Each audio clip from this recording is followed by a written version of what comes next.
Hello, my dear students. Today we are going to discuss a very important topic. A charged particle is moving in a uniform magnetic field. कितना force लगता था discuss कर चुके हैं. आज trajectory के बारे में डिस्कस करेंगे कि अगर वेलोसिटी एंड मैग्नेटिक फील्ड एक दूसरे के परपेंडिकुलर हैं तो क्या ट्रेजेक्ट्री होगी, और उसके वेरियस कंपोनेंट्स को फाइंड करने की कोशिश करेंगे.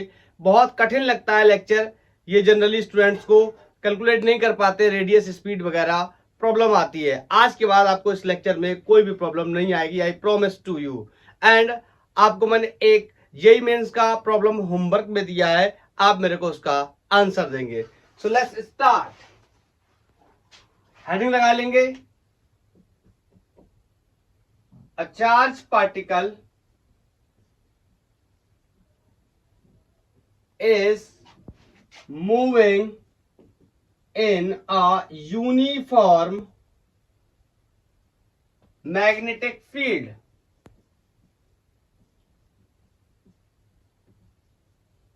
उसकी ट्रेजेक्ट्री के बारे में हम लोग क्या करेंगे, डिस्कस करेंगे. या ऐसे भी लगा सकते हैं motion of charge particle in magnetic field. सारी बातें एक ही है. अब सुनना मेरी बात को ध्यान से. यहां पर मैंने एक मैग्नेटिक फील्ड ले रखा है इस तरीके से. ये इनवर्ड मैग्नेटिक फील्ड है, ओके. और यहां पर अपना ये कोई चार्ज पार्टिकल है जो कि इसके अंदर मोशन करेगा. Is that clear? थोड़ा सा अंदर से लेता हूं यहां से. और आपको पता है when a charge particle is moving in a magnetic field it experiences a force. इस पे क्या लगता है? फोर्स लगता है. मैं आपको फोर्स के बारे में पहले बता देता हूं. F equal to QBB sine 90. Sine 90 मतलब मैग्नेटिक फील्ड और वेलोसिटी वेक्टर के बीच का एंगल. देखो वेलोसिटी कुछ इस तरह है और मैग्नेटिक फील्ड कहां है? अंदर की तरफ है. तो आप ये कैसे भी बनाएंगे, चाहे वेलोसिटी ऊपर हो, वेलोसिटी नीचे हो, लेफ्ट राइट कुछ भी हो, लेकिन ये मैग्नेटिक फील्ड के क्या रहने वाला है? परपेंडिकुलर ही रहने वाला है इस पर्टिकुलर सिचुएशन में. तो मैग्नेटिक फील्ड कहां है? Inward, like this. This is the direction of magnetic field. और अपन वेलोसिटी का डायरेक्शन चाहे ऐसे कर लो आप, चाहे ऐसे कर लो, चाहे इस तरीके से कर लो, चाहे ऐसे कर लो, ये हमेशा क्या रहने वाला है? परपेंडिकुलर. जब तक कि हम इसको पैरेलल नहीं करेंगे. पैरेलल करने का मतलब अगर हमारा चार्ज पार्टिकल भी मोशन करने लगा लाइक दिस, इनवर्ड मोशन, तब ये क्या हो जाएगा? पैरेलल. उस पर्टिकुलर कंडीशन में फोर्स की वैल्यू क्या हो जाएगी? जीरो. लेकिन हम फोर्स की वैल्यू तो जीरो करेंगे नहीं. अगर फोर्स होगा तभी तो ट्रेजेक्ट्री बन के आएगी. तो चलो इसकी ट्रेजेक्ट्री अब समझने की कोशिश करते हैं. तो बताओ मैंने कैसे बताया था फोर्स निकालना. Put your thumb in the direction of current और motion of positive charge and fingers towards the field and natural थप्पड़, लाइक दिस. ओके. कैसे फोर्स लग रहा है? ऊपर की तरफ. Try to understand. तो ये ऊपर की तरफ इस तरीके से जाएगा. अब बोलो यहां पर ये चार्ज गया, ठीक है, मोशन कर रहा है कहां? ऊपर की तरफ. तो यहां पर किस तरीके का फोर्स लगेगा? Put your thumb in the direction of motion of charge. तो मोशन कहां है? ऊपर की तरफ. फील्ड कहां? अंदर की तरफ. तो लाइक दिस.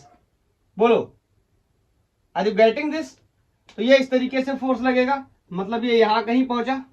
बोलो अब यहां कहीं पहुंचा तो इसका मोशन कहां है? आगे की तरफ है. बोलो चार्ज का मोशन. तो यहां पर देखेंगे ट्रेजेक्ट्री क्या होगी. तो बोलो put your thumb in the direction of motion of charge and fingers toward the field. तो बोलो ये कुछ ऐसी सिचुएशन बन गई. फील्ड तो हर बार में कहां है? अंदर की तरफ है. अब चार्ज का मोशन कहां है? लेफ्ट साइड या नेगेटिव एक्स एक्सिस में. तो मैंने ऐसे रखा. तो बोलो कहां फोर्स आ रहा है? नीचे. Put your thumb in the direction of current, fingers toward the magnetic field and natural थप्पड़. तो कहां आ रहा है? नीचे की तरफ. लेट्स से इस तरीके से मैंने बना लिया इसको. अब यहां पर कंसीडर करो कि यहां पर चार्ज किस तरीके से मोशन कर रहा है? डाउनवर्ड, नीचे की तरफ मोशन कर रहा है, लाइक दिस. तो put your thumb in the direction of current and fingers towards the magnetic field and natural थप्पड़. बोलो this is the direction of motion of charge. Thumb will represent the direction of motion of charge and fingers towards the field, magnetic field की तरफ fingers रखा. तो बोलो कहां है? इस साइड. इस तरीके से फोर्स आ रहा है. तो बोलो अल्टीमेट में आपको ये बताना चाहता हूं ये क्या बन गया? एक सर्कल बन गया. आप किसी भी कंपोनेंट पे किसी भी पॉइंट पे चेक करके देखेंगे तो फोर्स का डायरेक्शन कुछ इस तरीके से आएगा कि ये हर बार इसको एक सर्कुलर ट्रेजेक्ट्री बनाने के लिए क्या करेगा? फोर्स करेगा, आप कहीं पर भी चेक करेंगे। इट मीन्स एक बात तो मुझे पता चल गई कि जब एक चार्ज पार्टिकल को मैग्नेटिक फील्ड में या यूनिफॉर्म मैग्नेटिक फील्ड में कुछ इस तरह फेंका जाता है कि magnetic field vector and velocity vector both are perpendicular to each other, तो in that situation the trajectory of charge particle is a circle. Next lecture में हम लोग बात करेंगे, तो मैं आपको बताऊंगा यहां पर मैग्नेटिक फील्ड और वेलोसिटी एक दूसरे के परपेंडिकुलर हैं, तो ये सर्कल बना है। जब मैग्नेटिक फील्ड और वेलोसिटी एक दूसरे के परपेंडिकुलर नहीं होंगे, मतलब किसी भी एरिवेटरी एंगल पे होंगे एक्सेप्ट 90 डिग्री, तो वहां पर क्या होगा, मैं आपको थोड़ा सा हिंट कर दे रहा हूं, वहां पर हेलिकल पाथ बनेगा। तो उसके बारे में नेक्स्ट लेक्चर में डिस्कस करेंगे। आज के लिए हम लोग इसी के बारे में डिस्कस करने वाले हैं। Magnetic field vector and velocity vector both are perpendicular, remember this point, then the trajectory of the charge particle will be a circle. Is that clear? और अगर नहीं है, जैसे यहां पर एग्जांपल के लिए मैं बताता हूं, ये मैंने मैग्नेटिक फील्ड कुछ इस तरीके से बना लिया, ठीक है, और यहां पर मैंने चार्ज पार्टिकल को कुछ इस तरह फेंका, तो आप ध्यान से समझेंगे ये वेलोसिटी 2D में है, यहां वेलोसिटी 1D में है। आप चाहे x के लॉन्ग फेंको, चाहे y के लॉन्ग फेंको, चाहे z के लॉन्ग फेंको, पार्टिकल की वेलोसिटी किसमें रहेगी, 1D में। हाँ, यहां पर ऐसे भी समझ सकते कि यहां पर वेलोसिटी के बीच में एंगल कोई क्या है, थीटा। इस कंडीशन में वेलोसिटी और मैग्नेटिक फील्ड वेक्टर के बीच में एंगल कितना है, 90 डिग्री। तो यहां पर सर्कल नहीं बनेगा। क्या बनेगा, कल डिस्कस करेंगे, नेक्स्ट लेक्चर में डिस्कस करेंगे। ओके, तो आज फिलहाल हमारा क्या हुआ है, सर्कल बनके तैयार हो गया। अब कुछ क्वेश्चंस होंगे कि ये जो सर्कल बना है, इस सर्कल का रेडियस कितना होगा, फर्स्ट क्वेश्चन बोलो। और अगर सर्कल बन गया, रेडियस कितना होगा, स्पीड कितनी होगी, बोलो। काइनेटिक एनर्जी कितनी हो सकती है, मोमेंटम कितना हो सकता है, या अगर हम इस चार्ज पार्टिकल को एक्सेलरेट करा दे तो उस कंडीशन में क्या होगा। तो चलिए वेरियस पैरामीटर्स को फाइंड करने की कोशिश करते हैं। तो मैंने मान लिया, let's say the radius of this circle is small R. Is that clear. Velocity या स्पीड की बात करूं तो इस तरीके से आप देखोगे हर जगह किस तरीके से, टेंजेंशियल है। इज दैट क्लियर, बोलो। अब मैं आपको एक बात बताना चाहता हूं, अपन एक कॉन्सेप्ट क्लास 11th में पढ़ के आए हैं और मैंने उसके बारे में आपको बताया है, यूनिफॉर्म सर्कुलर मोशन के बारे में। मैंने कहा था कि when ever a particle is performing circular motion और यूनिफॉर्म सर्कुलर मोशन, वहां पर एक नेसेसरी एक्सेलरेशन या एक नेसेसरी फोर्स जो कि हमेशा काम करता है, और ऐसा फोर्स कहलाता है सेंट्रीपिटल फोर्स। मैंने बताया था कि हमेशा ये किसी भी पार्टिकल को सर्कल में बांध के रखता है और इसकी डायरेक्शन हमेशा सेंटर की तरफ ही होती है किसी भी पॉइंट से। ऐसे फोर्स को हम सेंट्रीपिटल फोर्स और इससे बने एक्सेलरेशन को हम सेंट्रीपिटल एक्सेलरेशन के नाम से जानते हैं। मैंने आपको एक्सप्लेनेशन में यह भी बताया था कि अगर सेंट्रीपिटल फोर्स या सेंट्रीपिटल एक्सेलरेशन नहीं है उस पार्टिकल के पास जो परफॉर्म करने की कोशिश कर रहा है यूसीएम, यूनिफॉर्म सर्कुलर मोशन, तो वो यूनिफॉर्म सर्कुलर मोशन को कभी परफॉर्म नहीं कर पाएगा, क्योंकि ये फोर्स होल्ड करता है उसे सेंटर की तरफ, और सेंटर की तरफ अगर होल्ड नहीं करेगा तो वो स्ट्रेट लाइन निकल जाएगा लाइक दिस, यहां से ऐसे निकल जाएगा, या यहां से ऐसे निकल जाएगा, या यहां से ऐसे निकल जाएगा। और मैंने आपको इसके विषय में एक दो बहुत ही इंटरेस्टिंग बातें और बताई। मैंने कहा है कि इसकी वैल्यू, सेंट्रीपिटल फोर्स की वैल्यू mv² आर हमेशा फिक्स होती है, लेकिन एक बहुत ही इंटरेस्टिंग फैक्ट मैंने इसके बारे में बताया। मैंने कहा इस तरीके का कोई भी फोर्स एग्जिस्ट नहीं करता है, लेकिन अलग अलग कंडीशंस में यहां पर कोई ना कोई आकर रोल प्ले करता है जो किसका काम करने लगता है, सेंट्रीपिटल फोर्स का काम करने लगता है। Is that clear. मैं आपको थोड़ा सा याद दिलाता हूं। बहरहाल मैंने अभी जब से यूट्यूब पे पढ़ाना शुरू किया है, अभी मैं ग्रेविटेशन पे अभी मैं पहुंचा नहीं हूं, लेकिन ग्रेविटेशन के केस में जब सन के चारों तरफ बाकी प्लैनेट्स मोशन करते हैं तो वहां पर जो प्लैनेटरी मोशन कंसीडर किया जाता है, मैं यहां पर ऐसे बताता हूं आपको। जैसे ये सन है, इसके अराउंड प्लैनेट मोशन कर रहा है, कोई भी एक प्लैनेट बोलो, तो यहां पर एक फोर्स लगेगा, सेंट्रीपिटल फोर्स तो रिक्वायर्ड है, क्योंकि भैया अगर ये इस तरीके से मोशन कर रहा है तो सेंट्रीपिटल फोर्स तो लग रही है। इस कंडीशन में, इस कंडीशन में अंतर समझने की कोशिश करेंगे। Centripetal force is always mv²/r। मैंने आपको बताया ना कोई आकर रोल प्ले करता है, तो यहां पर बताओ कौन रोल प्ले करेगा। यहां पर दो मासेस हैं, दो मासेस पे लगने वाले फोर्सेस को मैं यूनिवर्सल ग्रेविटेशन फोर्स की वैल्यू मदद से निकालता हूं और उसकी वैल्यू Gmm/r² होती है। Is that clear? तो यहां पर जो सेंट्रीपिटल फोर्स का रोल है वो कौन प्ले कर रहा है? ग्रेविटेशन फोर्स कर रहा है। और यहां पर आपको सेंट्रीपिटल फोर्स का रोल कौन प्ले करेगा? मैग्नेटिक फोर्स रोल प्ले करेगा। चलो इसका एक एग्जांपल और बताता हूं। अगर आपने पढ़ाई करी है एटम के बारे में, this is the nucleus and this is the electron. Electron is revolving around the nucleus. यहां पर भी कौन काम करेगा? सेंट्रीपिटल फोर्स काम करेगा, बिकॉज इसकी ट्रेजेक्टरी क्या है? ये किस में मूव कर रहा है? सर्कल में मूव कर रहा है। और यहां पर लगने वाला फोर्स, सर्कुलर फोर्स mv²/r, ये तो फिक्स है। यहां रोल कौन प्ले करेगा? तो यहां पर ध्यान से देखेंगे, ये एक चार्ज है, ये भी एक चार्ज है। दो चार्जेस पे लगने वाले फोर्स को हम कूलम्बिक फोर्स की मदद से सॉल्व करते हैं। तो यहां पर जो फोर्स है रोल प्ले करेगा सेंट्रीपिटल फोर्स का, दैट इज कूलम्बिक फोर्स या इलेक्ट्रोस्टैटिक फोर्स। यहां पर जो रोल प्ले करेगा किसका? सेंट्रीपिटल फोर्स का, that will be gravitational force. और यहां पर जो रोल प्ले करने वाला है आज के टॉपिक के लिए, that will be magnetic force. Okay, तो आई थिंक मैं अपनी बात को अच्छे से बता पाया और सारे लोग समझ चुके हैं। तो अब कैलकुलेट करने जाएंगे अपन इसका radius by the help of concept of centripetal force. तो मैं आपको यहां पर ज्यादा लिखना नहीं चाहता, मुद्दे की बात पे आता हूं। तो बताओ यहां पर सेंट्रीपिटल फोर्स का रोल कौन प्ले करने वाला है? Magnetic force. Is that clear?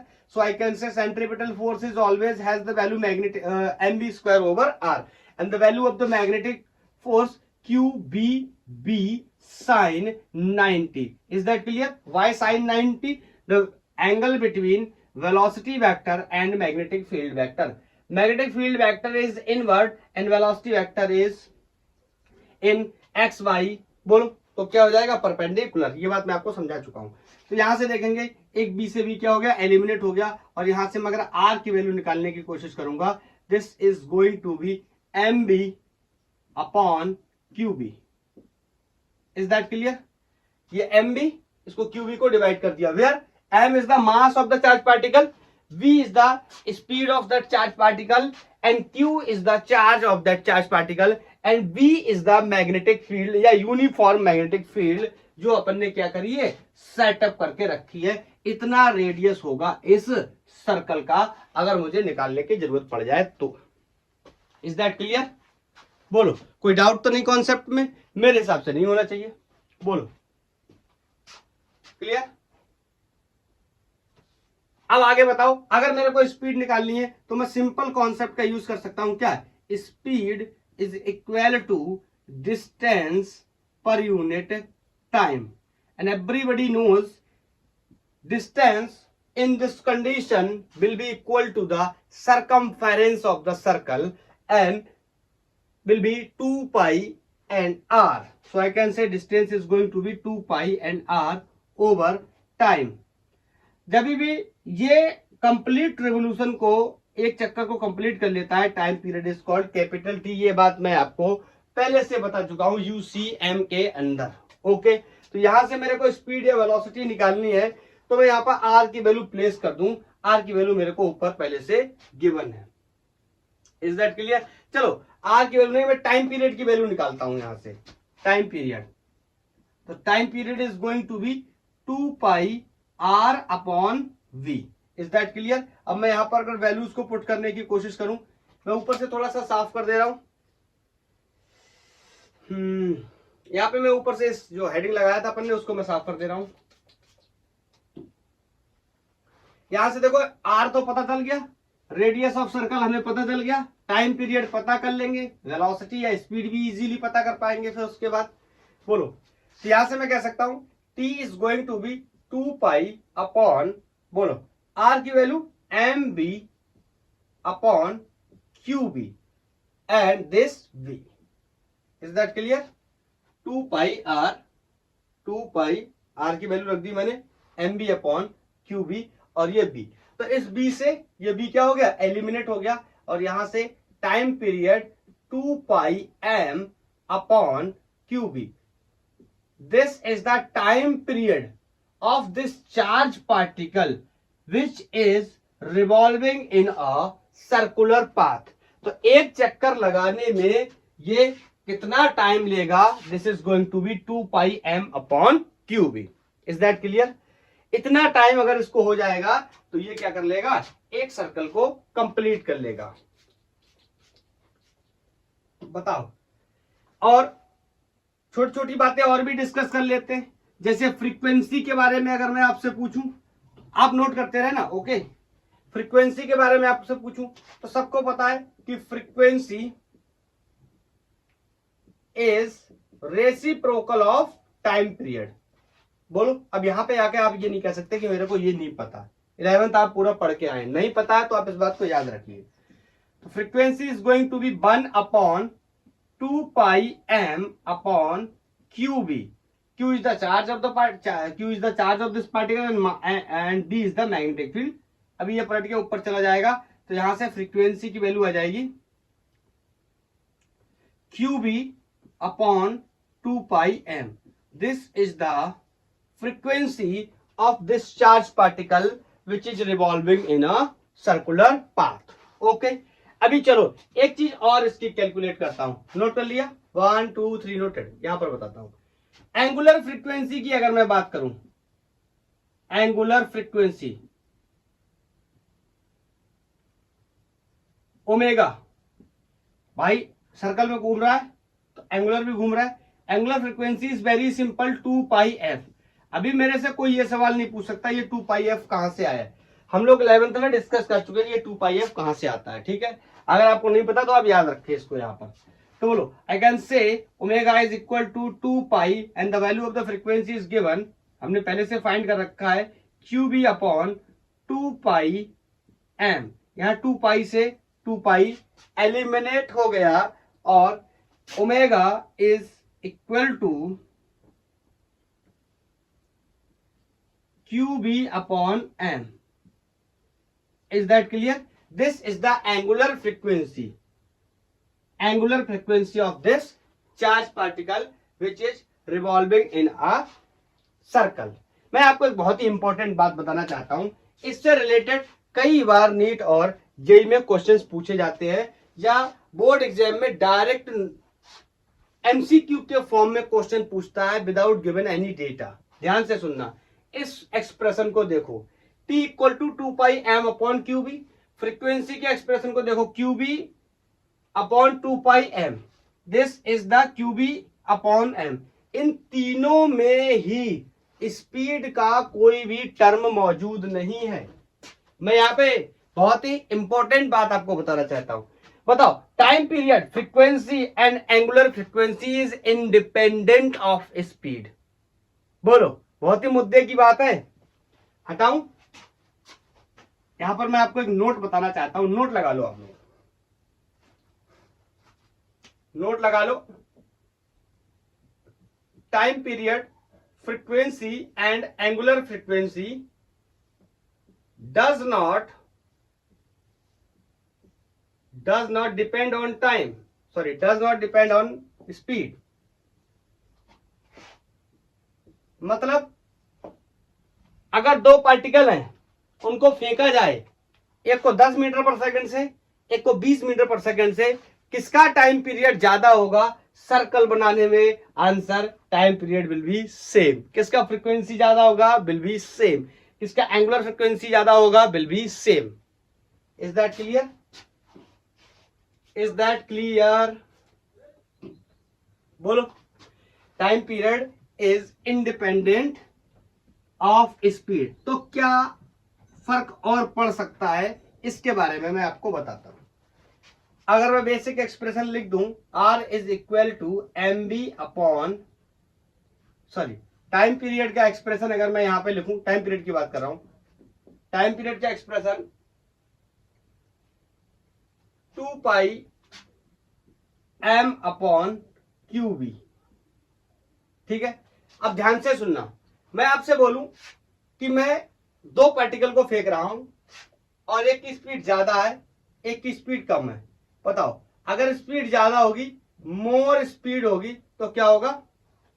Circle तो बना ही रहे, बिग सर्कल बनेगा, बड़ा सर्कल बनेगा, big circle.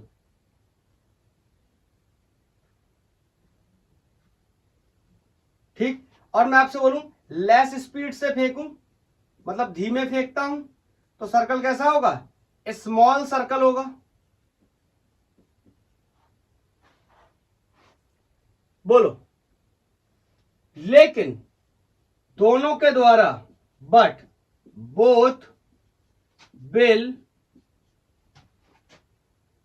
Make circle eight same time. दोनों के सर्कल बनाने का टाइम क्या होगा, सेम होगा। मैं यहां से याद दिलाता हूं, R equal to m v upon Q B. यहां पर अगर समझने की कोशिश करोगे तो यहां पे देखोगे speed is directly proportional to r, speed is directly proportional to the radius of circle, but time period is independent of velocity. इसीलिए मैंने बोला जिसको ज्यादा तेज फेंका जाएगा वो ज्यादा बड़ा सर्कल बनाएगा, जिसको धीमे फेंका जाएगा वो छोटा सर्कल बनाएगा। बट दोनों के जो सर्कल बनेंगे या दोनों सेम टाइम में ही सर्कुलर मोशन को क्या करेंगे, परफॉर्म करेंगे, क्योंकि सर्कुलर मोशन स्पीड पे डिपेंड नहीं करता। आई थिंक ये कॉन्सेप्ट बिल्कुल क्लियर हो गया होगा। जनरली ये क्वेश्चन पूछा जाता है कि दो चार्ज पार्टिकल से अल्फा है और कोई न्यूट्रॉन प्रोटॉन हमने फेंका दोनों को, बताइए कौन सर्कल पहले कंप्लीट कर लेगा। Is that clear, I think should be clear, noted, yes. अभी मैं आपको रेडियस के बारे में डिस्कस कर लिया, टाइम पीरियड के बारे में डिस्कस कर लिया, फ्रीक्वेंसी के बारे में डिस्कस कर लिया, कैसे डिपेंड नहीं करता है स्पीड के ऊपर, ये भी डिस्कस कर लिया। अब मैं रिलेशन बनाने जा रहा हूं रेडियस का with momentum, relation of radius with momentum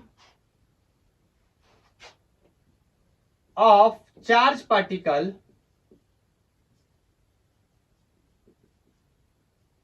and kinetic energy की भी बात कर लेते हैं। जब कोई चार्ज पार्टिकल फेंका गया, आपको पता अगर किसी के पास स्पीड है इट मींस उसके पास काइनेटिक एनर्जी भी होगी और उसके पास मोमेंटम भी होगा। कैसे रिलेट कर पाएंगे हम इस बात को, तो यहां पे very simple, I can say m v upon Q B.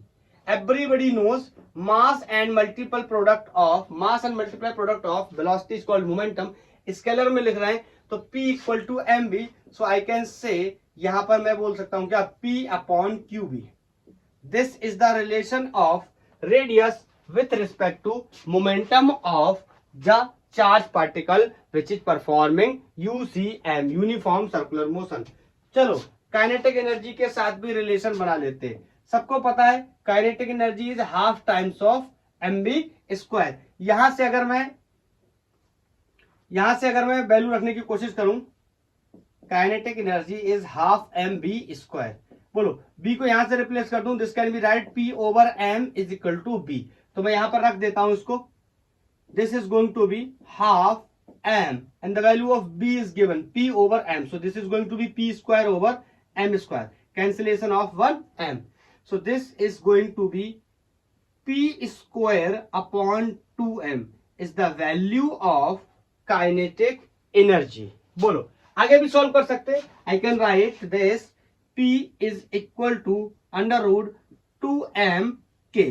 m k मतलब k means kinetic energy। This can be also write like this। Okay? अभी मैं इसको उठा करके यहां रखूं, मोमेंटम के टर्म्स में तो बना लिया, अगर काइनेटिक एनर्जी के टर्म्स में बनाना हो तो this can be also write R is equal to under root 2m k upon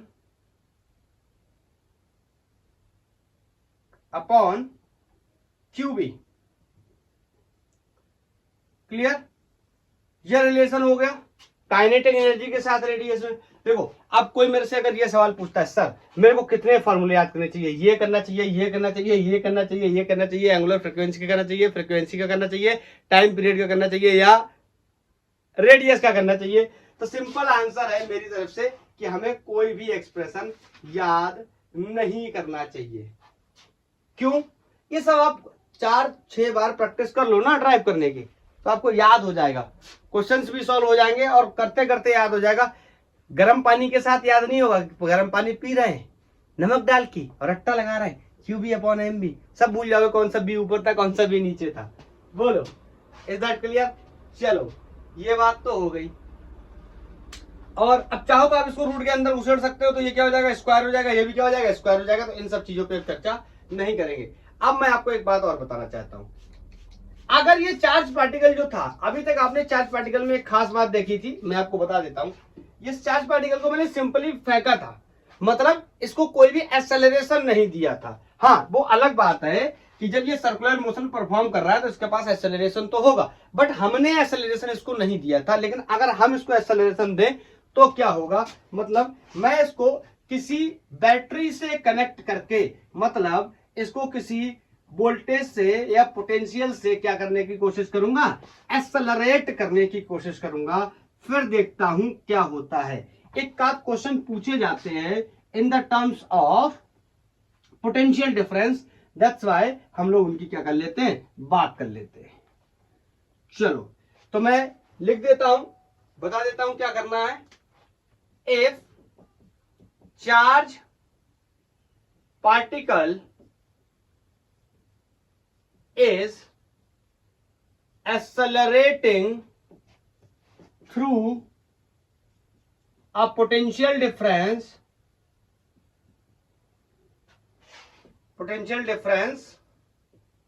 b, थोड़ा सा इस चीज का ध्यान रखना, ये बी वेलोसिटी वाला मत कर देना, नहीं एक जैसा कर दो। चलो यहां पे समझते हैं। यहां पर मैंने लेट्स से ये कोई मैंने एक बैटरी लगाई, ठीक है, यहां पर मैंने इसको बैटरी लगाई और यहां से क्या करेंगे अपन, इलेक्ट्रॉन को निकालेंगे। तो यहां से मैंने एक सेटअप लगा दिया, यहां से क्या होगा, इलेक्ट्रॉन निकलेगा, ठीक है, चार्ज निकलेगा, ऑफकोर्स यहां पे इलेक्ट्रॉन ही निकल सकता है। तो यहां पे मतलब मेरा कहने का मतलब ये कि यहां पर क्या होगा, कोई चार्ज पार्टिकल निकलेगा। अब बताओ यहां से जो चार्ज निकलेगा, जब वो मैग्नेटिक फील्ड में एंटर करेगा तो उस पर फोर्स लगेगा, और फोर्स लगने की वजह से उसकी ट्रेजेक्टरी कैसी हो जाएगी, सर्कुलर। Is that clear? क्योंकि ये बाहर से जा रहा है, ध्यान से सुनना, बाद में फिर गलत सोचो बाद में घर जाके तो मैं नहीं कुछ कर सकता। बोलो, यहां से नीचे मैग्नेटिक फील्ड नहीं है, मैग्नेटिक फील्ड यहां से स्टार्ट होता है, ये इस तरीके से जाएगा और ये इस तरीके से यहां कहीं गिरेगा। अब चेक करके देख लो, जैसे फील्ड अंदर, बोलो बोलो, अगर आपको ऐसा लग रहा है कि ऐसा नहीं होना चाहिए तो आप उल्टा कर लो, फील्ड आउटवर्ड कर लो, नो प्रॉब्लम। जो मैं बताने आया हूं मेरे को वो समझाना है। आउटवर्ड फील्ड कर लो, पहले मैं चेक कर लेता हूं आउटवर्ड फील्ड, और इस तरीके से जा रहा है, फील्ड क्या है, आउटवर्ड। हाँ ठीक है, आउटवर्ड कर लो, कोई दिक्कत नहीं। अब क्या होगा कि इसने ये कोई डिस्टेंस कवर किया है, लेट्स से इस डिस्टेंस को मैंने एक्स बोल दिया। अब देखते हैं क्या होगा, एक्स के साथ भी रिलेशन बनाएंगे और पोटेंशियल डिफरेंस भी लगाया है, इससे क्या फर्क पड़ेगा, इन चीजों के बारे में भी डिस्कस करते हैं। बोलो, हम लोग इलेक्ट्रोस्टैटिक्स के पार्ट 2 कैपेसिटर से पढ़ते चले आ रहे हैं। बोलो क्या होता है potential difference, work done over the incoming charge is equal to potential difference. तो यहां से अगर मुझे वर्क डन लिखना पड़ जाए तो आई कैन से क्यू भी ध्यान रखना, मैं बार बार बोल रहा हूं, ये पोटेंशियल डिफरेंस है, वेलोसिटी नहीं, वेलोसिटी का ऐसा घुमाऊंगा, ठीक है, इस तरीके से। बोलो, अब ये बन गया। अब मैं यूज करने जा रहा हूं kinetic energy, sorry work energy theorem. अब कोई मेरे से ये नहीं कह सकता सर कि मेरे को वर्क एनर्जी थ्योरम नहीं पता है, हम लोग क्लास 11th में डिस्कस कर चुके हैं। अगर नहीं पता है तो यहां पर थोड़ा सा याद रखेंगे। अगर मैं आपसे बोलूं कि वर्क एनर्जी थ्योरम क्या कहता था, वर्क एनर्जी थ्योरम यही तो कहता था ना कि work done by all forces will equal to change in kinetic energy. याद आया, work done by all the forces will equal to the change in kinetic energy. अब ऑल द फोर्सेस का कॉन्सेप्ट यहां पर नहीं है, क्योंकि एक सेकेंड, ऑल द फोर्सेस का कॉन्सेप्ट इसलिए नहीं है क्योंकि यहां पर सिर्फ कौन काम कर रहा है, मैग्नेटिक फोर्स ही काम कर रहा है। बोलो, और मैग्नेटिक फोर्स की वजह से कितना वर्क डन है, this. Is that clear? And kinetic energy final minus kinetic energy initial. मैं मान लेता हूं इनिशियली इसने 0 से शुरू किया था तो ये 0 हो गया, और यहां से मैं एक बात और भी बोल सकता हूं कि काइनेटिक एनर्जी कितना हो गया, QB। बाई मिस्टेक मैंने बी इस तरीके से लिख दिया है, बी फॉर पोटेंशियल है, नॉट फॉर स्पीड और वेलोसिटी। तो ये हो गया काइनेटिक एनर्जी। बताओ अब काइनेटिक एनर्जी का मैंने जो पीछे रिलेशन निकाला था वहां मैं इसको जाके क्या करूंगा, पुट करूंगा। हटाऊं हटाऊं, नोट कर लिया। काइनेटिक एनर्जी वाला relation R is equal to under root 2m K upon QB वाला रिलेशन, वहां पर अपन इसको क्या करेंगे, पुट करेंगे। तो R is equal to under root 2m K upon QB, यही था ना रिलेशन, चेक कर लेना आप लोग, मेरे को याद नहीं है। बोलो हाँ हो जाता है, करते करते हो जाते। वैसे तो QB and QB, remember this B is the potential, is that clear? So this is the relation, मैं यहां पर मार्क कर दे रहा हूं, this is the voltage या potential, this is the potential या फिर वोल्टेज, जितने वोल्टेज से क्या किया गया होगा, एक्सेलरेट किया गया होगा। बोलो कोई दिक्कत? हाँ, चाहो तो इसको और भी थोड़ा सिंपल कर सकते हो। अगर इसको अंडर रूट के अंदर ले जाओगे तो देखो क्या हो जाएगा, यहां पर लिख दे रहा हूं। अगर पूरे को अंडर रूट के अंदर ले जाओगे, बताओ जब ये रूट के अंदर जाएगा इसका स्क्वायर हो जाएगा, इसका भी स्क्वायर हो जाएगा। So this will B 2m QB, इसको मैंने कॉपी कर लिया, ये अंदर गया, will be square of the charge and square of the magnetic field, ये एक चार्ज से चार्ज एलिमिनेट हो जाएगा। So the relation will comes out under root 2m V upon QB square. Okay, जहां पर सबको मैं बार बार बता चुका हूं, ये भी मैग्नेटिक फील्ड के लिए, ये भी ये वोल्टेज या पोटेंशियल डिफरेंस के लिए है, and this is the Q, charge of the particle, जो कि क्या कर रहा है, मूव कर रहा है। तो ये हो गया इसके रिलेटेड। अभी फिर वही क्वेश्चन, क्या सर मेरे को इसका याद करना, भाई याद मत करो, इतने रिलेशन, इस तरीके के रिलेशन याद नहीं कर पाओगे। इनमें कहीं QB ऊपर है कहीं नीचे है, ये बहुत ही टफ हो जाएगा याद करना। थोड़ी भी गलती करोगे सवाल तुरंत गलत हो जाएगा। बेहतर है कि प्रैक्टिस करो, कई बार इसको सॉल्व करोगे अपने आप याद हो जाएगा। अब मेरे को मास बताना है, द क्वेश्चन कि मेरे को मास बताना है इस चार्ज पार्टिकल का कितना होगा। रसनिक हेलिडी में एक प्रॉब्लम है, उसमें मास पूछा गया है, तो अगर आप मास निकालने जाएंगे इन टर्म्स ऑफ दिस डिस्टेंस पूछा गया था। तो मैं बता दे रहा हूं किस तरीके से कैलकुलेट कर सकते हैं। Calculate mass in terms of distance travelled by charge particle.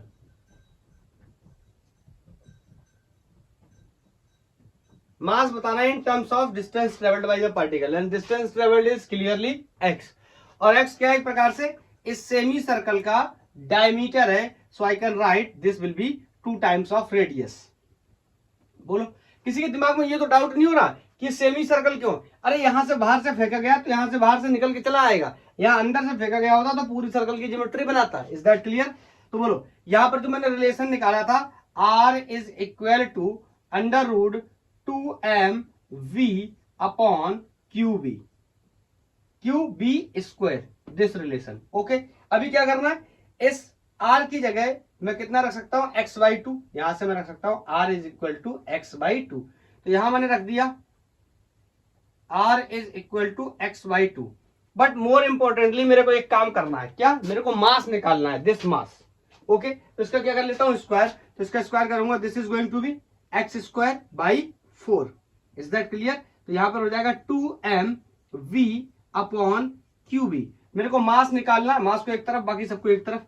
तो देखो इसका इधर मल्टीप्लाई करूंगा, इसका इधर मल्टीप्लाई करूंगा, बाद में डिवाइड करूंगा, तो मैं लिख देता हूं m mass of that charge particle is going to be Qx²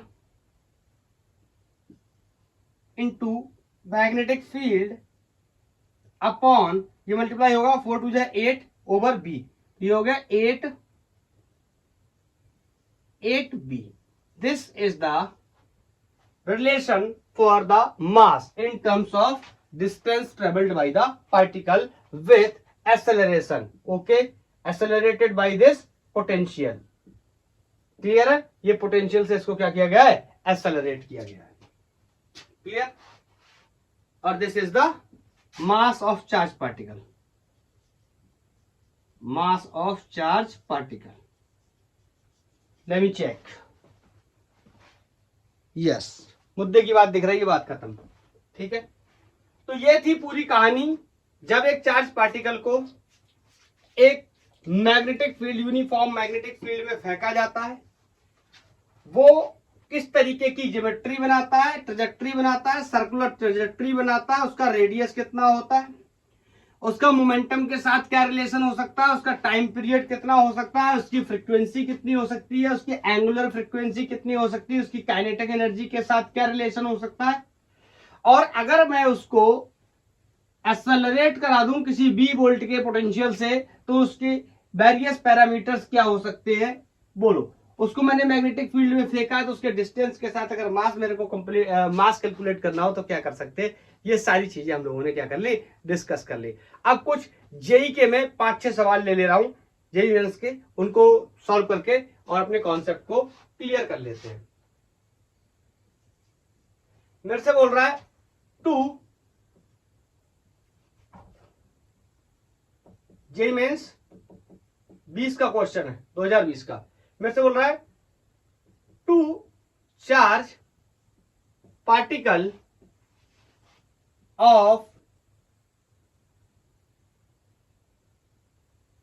of masses 4 AMU and 16 AMU and charges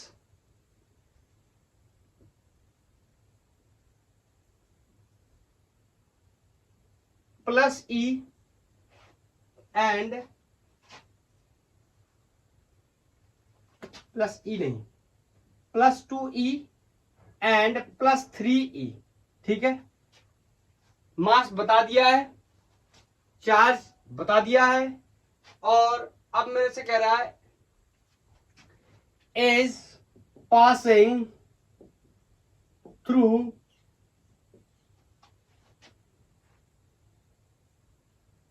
a uniform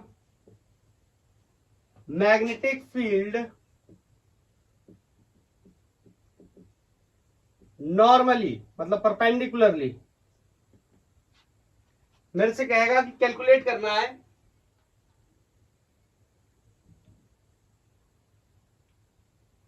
एक चीज और कांस्टेंट कर लेते, the kinetic energy of both charges are constant, calculate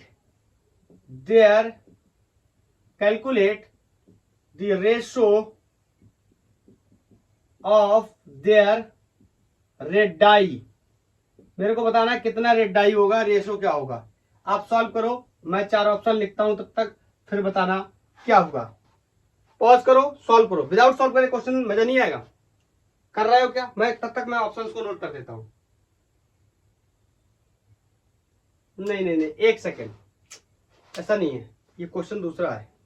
ratio नहीं बताना है इसमें, मेरे को ये बताना है देन 4 ऑप्शंस दिए, रेशो नहीं बताना है। Kinetic energy of both charges are constant, then आगे बताना है। पहला option, lighter particle will deflect more than heavier particle। Deflection के बारे में बात करनी है। दूसरा इसका उल्टा कर लेंगे, heavier particle will deflect more than lighter particle। तीसरा कर लेंगे, both have सेम डिफ्लेक्शन। चौथा कर लेंगे, no charge particle will deflected. ठीक है, अब आप इसको सॉल्व करो, मुझे हटाना पड़ेगा सॉल्व करने के लिए। बोलो, हटाऊं? डेटा आपने नोट कर लिया? चलो समझने की कोशिश करते हैं कि डिफ्लेक्शन किस तरीके से पता करेंगे। ये तो आपने पढ़ाया नहीं, कुछ नया पूछ लिया। डिफ्लेक्शन को हम रेडियस के टर्म्स में ही कैलकुलेट कर सकते हैं। किस तरीके से समझते हैं। अगर कोई डेटा क्वेश्चन में बाई चांस मिसिंग रह गया होगा तो मैं यहाँ पे पूरा कर दूंगा सॉल्व करते वक्त। अगर कम पड़ जाएगा तो मुझे पता है। ठीक है, ये कोई एक यूनिफॉर्म मैग्नेटिक फील्ड है। ठीक है, और मैंने यहां पर किसी एक चार्ज पार्टिकल को इस तरीके से फेंका, ये डिफ्लेक्ट करके गया। बोलो, और डिफ्लेक्शन बताना है कि किसका डिफ्लेक्शन ज्यादा होगा। दो चार्ज पार्टिकल है, दो अलग अलग बार डिफ्लेक्शन, बोलो कौन सा ज्यादा डिफ्लेक्ट करेगा, इसके बारे में बात करनी है। तो मैं कोई एक ट्रेजेक्टरी को बना लेता हूं। जैसे मैंने इस एक ट्रेजेक्टरी को बना लिया, यहां से इसको मिलाया, मैंने बोल दिया ये कोई रेडियस है। बोलो, ये इस तरीके से पूरा कंप्लीट करेगा, जहां तक भी हो पाएगा बाहर निकल आएगा, आधा करके कंप्लीट। ये पूरा भी कर सकता है, डिपेंड करेगा मैग्नेटिक फील्ड कहां पे। बोलो, अगर इस डिस्टेंस को और इस डिस्टेंस को मैं कोई डी मान लूं, ये एंगल मेरे को पता चल जाए कितना है, यही तो एंगल है डिफ्लेक्शन का। बताओ किस तरीके से पता करूंगा। चलो पहले तो रेड आई देख लेता हूं, किसका ज्यादा किसका कम होगा। Simply I am going to use m v upon Q B. This expression क्या क्या गिवन है, मासेस दोनों के अलग अलग है। एक का मास m1 is 4 AMU and m2 is 16 AMU। दोनों के चार्जेस, इसका +2E और इसका चार्ज +3E। हाँ, अब यहां पे भाई ये जो स्पीड आ गई ना, अब सेम काइनेटिक एनर्जी बोली थी ना, याद आया? सेम काइनेटिक एनर्जी से मैं कह सकता हूं कि दोनों की स्पीड्स भी क्या है, सेम। क्योंकि काइनेटिक एनर्जी ½ m² दोनों के लिए सेम है। तो मासेस तो सेम है नहीं, अलग अलग है दिए हुए, तो इसका मतलब क्या है, स्पीड्स भी क्या होंगे, सेम होंगे। तो यहां पर मैं पहले निकाल लेता हूं रेशो या रेडियस निकाल लेता हूं, उसके साथ रिलेशन बनाने की कोशिश करता हूं।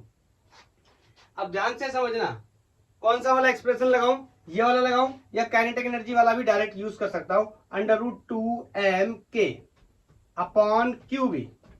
बोलो, अब इसमें क्या क्या दिया। चलो ये स्पीड या वेलोसिटी वाला कॉन्सेप्ट यूज ही मत करूं। अगर किसी को प्रॉब्लम लग रही है तो काइनेटिक एनर्जी गिवन है, कितनी गिवन है, सेम गिवन है दोनों की। क्लियर? तो ये कांस्टेंट है, मैग्नेटिक फील्ड जो लगाया वो भी कांस्टेंट है, ये 2 भी कांस्टेंट है। तो बताओ किस किस पे डिपेंड कर रहा है, मास पे और चार्ज पे। Is that clear? मास पे और चार्ज पे डिपेंड कर रहा है। इसका मतलब मैं कह सकता हूं रेडियस डिपेंड करेगा √m/q। किसी को कोई डाउट नहीं होना चाहिए इसमें। ये क्या है, कांस्टेंट, हमने फील्ड सेटअप किया। ये क्या है, कांस्टेंट, क्वेश्चन ने बताया। बोलो, अब रिलेशन बना देते। तो मैं यहां पे बोलूं अगर R1 है तो R2 के लिए मैं लिख सकता हूं क्या, इसके लिए M1 कर लो, इसके लिए Q1 कर लो, इसके लिए M2 कर लो, इसके लिए Q2 कर लो। यहां पर देख लेते R1 अपॉन R2। वैसे रेशियो निकालने की मुझे रिक्वायरमेंट हो सकती है क्या, चेक कर लेता हूं। यहां से अगर मैं इसको सॉल्व करना चाहूं, this is going to be M1 upon M2 inside the root, M1 upon M2, ये पलट के उल्टा हो जाएगा। This is going to be Q2 upon Q1। जो वैल्यूज गिवन है उनको डेटा डाल देंगे, कुछ ना कुछ समझ आएगा, फिर आगे सॉल्व करेंगे। This is going to be R1 upon R2, mass इसका M1 का 4 AMU, दोनों के यूनिट सेम है तो कैंसिल आउट हो जाएंगे। इसका 16 अंडर रूट के अंदर, इसका चार्ज Q2 इज 3E और पहले वाले का चार्ज +2E। तो ये E से E मर गया, ये बाहर निकल के आएगा। बोलो कितना आएगा, 2। ये कितना आएगा, 4। So this is going to be 2/4 और ये बचा 3/2। इससे ये मर गया, आंसर इज 3/4। आंसर इस 3/4 का मतलब अगर रेशियो पूछा गया होता रेडियस का तो ये मेरे लिए बहुत ही आसान था. This is going to be 3/4. So R is equal to R1 is equal to 3/4 times of R2. तो अगर रेडियस का रेशियो पूछा गया होता तो 3/4 हो जाता, लेकिन मेरे से डिफ्लेक्शन पूछा गया है. अब समझना मेरी बात को ध्यान से. अगर मैं यहां पर साइन थीटा लगाऊं, बोलो साइन थीटा क्या होता है? Perpendicular upon hypotenuse. तो ये हो गया परपेंडिकुलर डी और ये हो गया हाइपोटेनस आर. अब मेरी बात को ध्यान से सुनना. दो अलग अलग चार्जेस है, दो अलग अलग मासेस के एक पार्टिकल को फेंका गया है, तो उनका रेडियस भी अलग अलग होंगे. बोलो, तो जिसका रेडियस ज्यादा होगा उसका डिफ्लेक्शन कम होगा, या जिसका रेडियस कम होगा उसका डिफ्लेक्शन ज्यादा होगा. बताओ. अब यहां से साफ साफ दिखाई दे रहा है कि R1 क्या है? बताओ, R1 छोटा है कि बड़ा है? ये तो क्लियरली दिखाई दे रहा है कि नहीं दिखाई दे रहा है? ये भी बोल. R1 मैं कह सकता हूं क्या है? छोटा. और R2 क्या है? बड़ा. तो बताओ, जिस यहां से दिखाई दे रहा है ना, R1 छोटा है और R2 क्या है? बड़ा. तो बताओ, जो बड़ा होगा उसका रेडियस क्या होगा, या उसका डिफ्लेक्शन क्या होगा? छोटा होगा. तो यही तो 4 ऑप्शन में मैंने लिखा था. बताओ, R2 रेडियस किसका माना है? हैवी ऑब्जेक्ट का या हैवी मास का. तो बताओ, हैवी मास वाले का रेडियस ज्यादा होगा तो उसका डिफ्लेक्शन क्या होगा? कम होगा. तो आप चेक कर लो जाके, हैवी जो लाइटर मास है उसका डिफ्लेक्शन क्या होगा? मोर होगा. किसके कंपैरिजन में? हैवी वाले के कंपैरिजन में. ऑप्शन एक शायद कोई करेक्ट हो जाएगा, ऑप्शन फर्स्ट शायद. ओके, चेक कर लेना आप. मैं लेक्चर की लेंथ को जरा एक बार चेक कर लूं. काफी ज्यादा हो रही है, मेरे को कई क्वेश्चंस कराने हैं. अब मैं क्या करूं, मैं क्वेश्चंस को नोट करना शुरू कर दूं, नहीं तो टाइम बहुत जा रहा है, मेरे पास टाइम कम है. तो मैं नोट कर देता हूं पॉज करके. ओके, ये जो 2021 में पूछा गया सवाल है, पढ़ लिया? पॉज करो, सॉल्व करो. कर लिया? अगर जिन्होंने कर लिया तो उनका ये ऑप्शन मैच कर जाएगा. ठीक है, अब चलो देखते हैं कैसे करेंगे इसको. Two charges have same masses. तो पहले नोट कर लेता हूं, दोनों के मासेस क्या हैं? सेम है. ओके, देयर चार्ज रेशियो, उनका चार्ज का मेरे को कोई रेशियो दिया गया है, Q1 अपॉन Q2 को मैं 1/2 लिख लेता हूं. then projected normally in a magnetic field with their speed ratio, उनके स्पीड का रेशियो भी दिया गया 2/3. बोल रहा है the ratio of their circular radii is, मेरे को रेडियस बताना है. Very simple, R is equal to mb upon QB. बोलो, मैग्नेटिक फील्ड तो दोनों के लिए सेम होने वाला है, मास दोनों का सेम दे रखा है, चार्जेस और स्पीड का रेशियो दे रखा है. तो चलो बना लेते हैं. मैं इसको R1 मान लूं तो इसको M1, इसको B1, इसको Q1 और मैग्नेटिक फील्ड को B ही रहने देता हूं. और R2 के लिए मैं लिख सकता हूं क्या? M2 B2 अपॉन Q2 और B. सेम मैग्नेटिक फील्ड में, जब तक मैग्नेटिक फील्ड खुद से ना बोले अलग है तब तक हम क्या कर रहे हैं? सेम ट्रीट करने वाले. अब मेरे को इनका क्या चाहिए? रेशियो चाहिए. तो मैं इसको इक्वेशन 1 बोल दे रहा हूं, इसको इक्वेशन 2 बोल दे रहा हूं, और मैं यहां लिख दे रहा हूं 1/2 कर दे रहा हूं. ठीक है, तो ये this is going to be R1 upon R2 and the value of R1 is M1 B1 upon Q1 B. Clear? ये R2 की वैल्यू आएगी तो ये पलट के उल्टा हो जाएगा. This is going to be Q2 B upon M2 B2.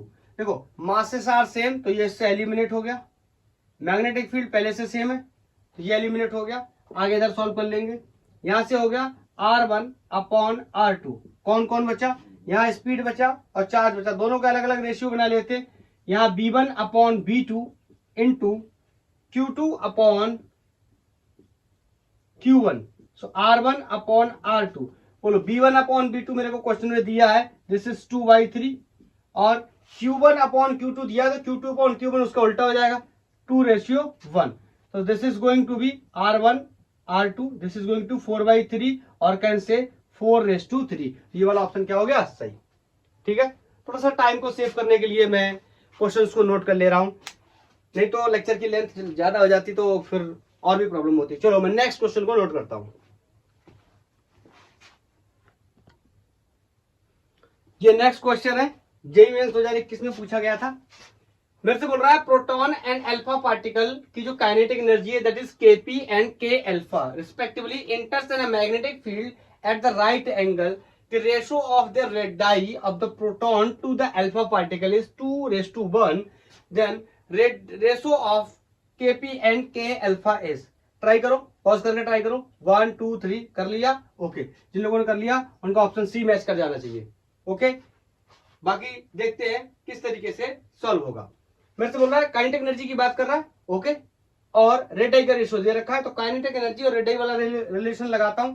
This is √2mk/QV, याद है ये रिलेशन होता है हमारा। अब इसमें नोट कर लेता हूं कौन कौन सी चीजें गिवन है, उनसे मेरा काम हो जाएगा।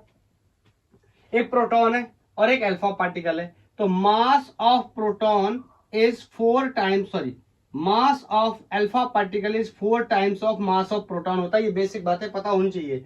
And the charge of alpha particle is 2 times of charge of proton होता है। क्लियर, ये बेसिक बातें पता होनी चाहिए, ठीक है। तो यहां पर रख के सॉल्व करने की कोशिश करते। ये 1 है, मेरे से पूछा गया है काइनेटिक एनर्जी, तो सबसे पहले काइनेटिक एनर्जी निकालने के लिए इसका स्क्वायर करना पड़ेगा, तभी तो निकलेगी काइनेटिक एनर्जी, अपॉन QV। तो बताओ, ये प्रोटॉन के लिए कर रहा हूं तो सब कुछ प्रोटॉन लिख लेता हूं, proton proton proton proton. Magnetic field पे प्रोटॉन नहीं लिख सकता क्योंकि दोनों के लिए मैग्नेटिक फील्ड क्या है, सेम अप्लाई की गई है। इसके लिए मैं क्या लिख ले रहा हूं, alpha alpha alpha, charge of alpha, okay, clear है। तो इनकी स्क्वायर करने के बाद में मैं इनका क्या ले रहा हूं, डायरेक्ट रेशो ले रहा हूं, और मेरे को Kp/K अल्फा बताना, तो इसको ऊपर रखना, तो लिख दे रहा हूं क्या, Rp/R alpha. Radius of proton, जो प्रोटॉन ने सर्कल बनाया है, upon radius of that alpha particle. और इसका अगर मैं क्या कर दूं, बोलो, स्क्वायर कर दूं, क्लियर। तो ये रूट्स हट जाएंगे, बोलो, या आप चाहो तो इसका दूसरा वाला रिलेशन भी इस्तेमाल कर सकते हो, कोई फर्क नहीं पड़ता, बस काम हो जाना चाहिए हमारा। तो ये हो जाएगा 2 mass of proton, kinetic energy of proton upon charge of proton into magnetic field. This is the value of Rp, और R अल्फा ये पलट के उल्टा हो जाएगा। So this is going to be, हाँ इसमें एक गड़बड़ी रह गई, जब स्क्वायर करने जाएंगे तो ये क्या हो जाएगा, स्क्वायर, और ये भी क्या हो जाएगा, स्क्वायर। Is that clear. तो ये पलट के ऊपर जाएगा, this is will be square of the charge of alpha particle into magnetic field divided by the 2 times of mass of alpha into kinetic energy of alpha. Let me check it is visible or not. Yes, it is visible. अभी देखो, सारी values को रख देता हूं, यहां से लाकर इधर सॉल्व करता हूं। तो Rp/R अल्फा, ये मेरे को क्वेश्चन में दे रखा है प्रोटॉन का रेशो रेड डाई के साथ में, प्रोटॉन का रेड डाई का रेशो अल्फा के साथ में, तो ये कितना है 2 और ये कितना है 1। So this is going to be 4/1। Is that clear, बोलो। ये 2 से 2 चला गया, ये मैग्नेटिक फील्ड से ये मैग्नेटिक फील्ड चला गया। यहां पे मास वालों को अलग कर ले रहा हूं, this is going to be mass of proton upon mass of alpha, और कौन कौन बचा, charge on alpha upon charge और प्रोटॉन, स्क्वायर कर लेंगे, mass of proton over mass of alpha, charge of proton, sorry, charge of alpha upon charge of proton, इन दोनों का स्क्वायर है, तो यहां पर एक कंबाइंड स्क्वायर कर ले रहा हूं, क्लियर। और यहां पर कौन बचा, kinetic energy of proton and kinetic energy of alpha particle. So this is kinetic energy of proton over kinetic energy of alpha particle. मेरे को यही तो बताना है, तो इन सबको इधर भेज दूंगा। अब ये अलजेब्रा ना रख करके मैं सोल्व करके भेज देता हूं, इससे मेरे लिए ज्यादा आसान हो जाएगा। This is going to be 4/1। बोलो, मास ऑफ प्रोटॉन को मैंने mp मान लिया है, and the mass of alpha particle is 4 times of the mass of proton. बोलो, चार्ज ऑन अल्फा पार्टिकल कितना होगा, 2 times of charge on proton, और बोलो उसका ये क्या है, चार्ज ऑन प्रोटॉन, उसका क्या करेंगे अपन बाद में, स्क्वायर, और ये है kinetic energy of proton to the kinetic energy of alpha particle. अब जो मर रहा है उसको मार देंगे, ये इससे कैंसिल हो गया, ये इससे गया। अब देखो ये कितना हो जाएगा 4, ध्यान से देखना, ये कितना हो जाएगा 4 स्क्वायर होगा, ये भी कितना हो जाएगा 4, तो इसको भी मैं क्या कर दे रहा हूं, ये भी कैंसिल हो जाएगा, और 4⁻1 आंसर दिखाई देगा। क्लियर, थोड़ा सा शॉर्ट कर दिया, मेरे हिसाब से इतनी प्रॉब्लम नहीं होनी चाहिए। बोलो, is that clear? Next question मैं बना देता हूं, टाइम सेव कर लेता हूं।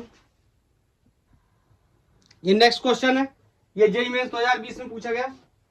मेरे से बोल रहा है कि यहां से एक चार्ज को थ्रो किया गया है, यहां पर एक स्क्रीन लगी हुई है, स्क्रीन d डिस्टेंस पे है और इस चार्ज पार्टिकल का चार्ज q और मास m है, इसको b स्पीड से फेंका गया है। ये इनवर्ट मैग्नेटिक फील्ड में रखा गया है, इसकी value b not equal to b के कैप है और इसकी जो स्पीड है माइनस b i कैप, मतलब निगेटिव एक्स एक्सिस में ट्रेवल कर रहा है। उसके बाद बोल रहा है then what should be the maximum speed so that charge particle does not hit the screen.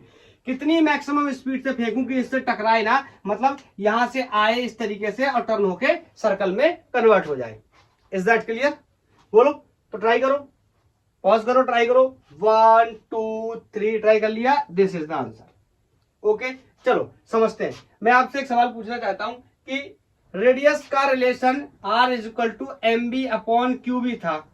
अगर मैं आपसे एक बात बोलूं, ये जो रेडियस, ये जो सर्कल बना रहा है, सॉरी ये चार्ज पार्टिकल जो सर्कल बना रहा है, उसका रेडियस अगर किससे कम हो जाए, d से कम हो जाए, तो ये कभी भी इसको हिट नहीं करेगा। अगर मैं आपसे बोलूं if the radius of the circle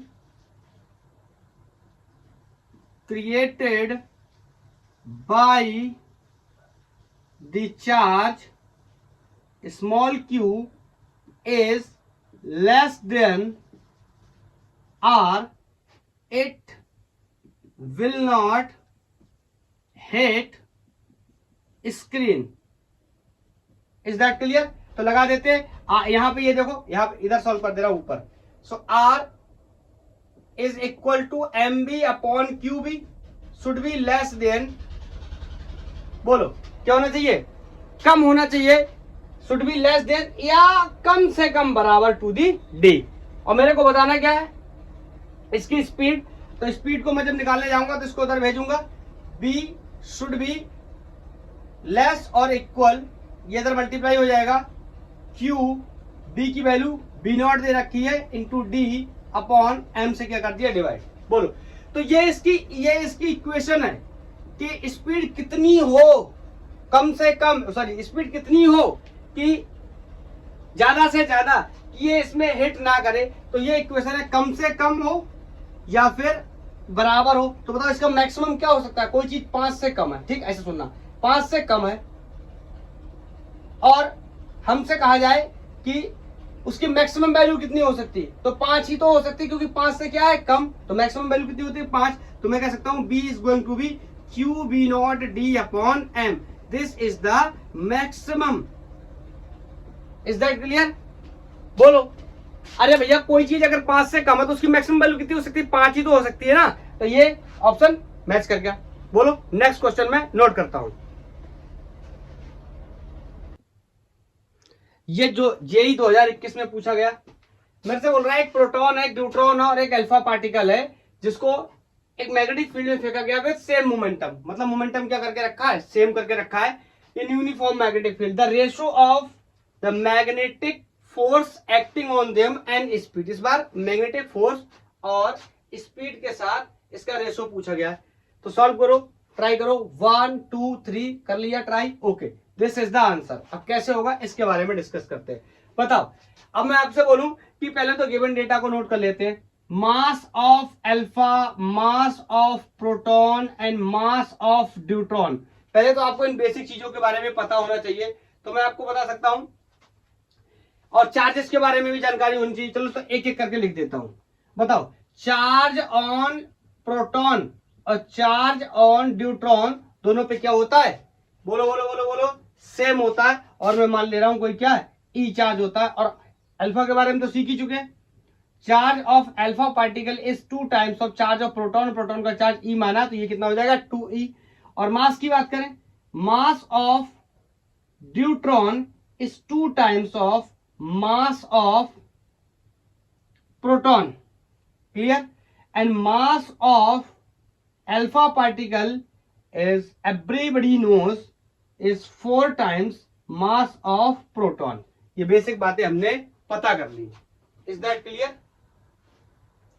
चलो अब समझते हैं फोर्स का एक्सप्रेशन। बेसिक एक्सप्रेशन फोर्स का क्या होता था? Q v B sine theta. Sine theta तो नॉर्मली कितना हो गया? 90 हो जाएगा। 90 से शुरुआत ही करी थी। अब बताओ फोर्स के लिए क्या क्या चाहिए? Charge, magnetic field and speed. अब बताओ मैग्नेटिक फील्ड तो कांस्टेंट है, यूनिफॉर्म मैग्नेटिक फील्ड है, तो बचा कौन? चार्ज।